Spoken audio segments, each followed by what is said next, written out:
தமிழ் சினிமாவில் ஒரு நடிகன் முன்னணி நடிகனாக வலம் வரணும்னா பல படங்கள்ல கமிட் ஆகி நடிக்கணும். அதே மாதிரி அந்த படத்துக்கு நிறைய ப்ரொமோஷன்ஸ், அதுக்கப்புறம் விளம்பரங்கள் இப்படின்னு நிறைய தாக்கங்கள் ஏற்பட்டாதான் அந்த படத்துக்கு மக்கள் மத்தியில நல்ல ஒரு வரவேற்பு கிடைக்குங்க. இது எல்லாமே கிடைச்ச ஒரு நடிகன் முன்னணி நடிகனாவும் இருந்து மக்கள் மத்தியில இன்னும் நம்ம முன்னாடி போகணும் அப்படின்றதுக்காக பல போராட்டங்கள்ல இறங்கிட்டாருங்க. கடைசியா நடிச்ச படம் கேப்டன் மில்லர் சரியா போலீங்க.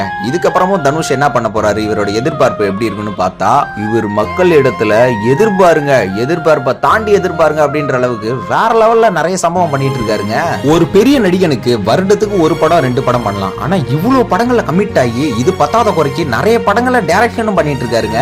ராயன் படம் நடிப்பு மட்டும் டைரக்ஷன், அதுக்கப்புறம் நிலவுக்கு என் மேல் என்னடி காயம் இந்த படத்தை டைரக்ட் பண்றாருங்க. அதுக்கப்புறமா குபேரா அப்படின்ற ஒரு படத்தை வேற லெவல்ல பண்ணிட்டு இருக்காரு. இதோட ஃபர்ஸ்ட் லுக் போஸ்டர் மாசா இருந்துச்சுங்க. இளையராஜா ஃபர்ஸ்ட் லுக் போஸ்டர் பார்த்துட்டு அந்த படத்துக்காக வெயிட் பண்றவங்க கமெண்ட் பாக்ஸ்ல உங்களோட கமெண்ட பதிவு பண்ணிட்டு போங்க.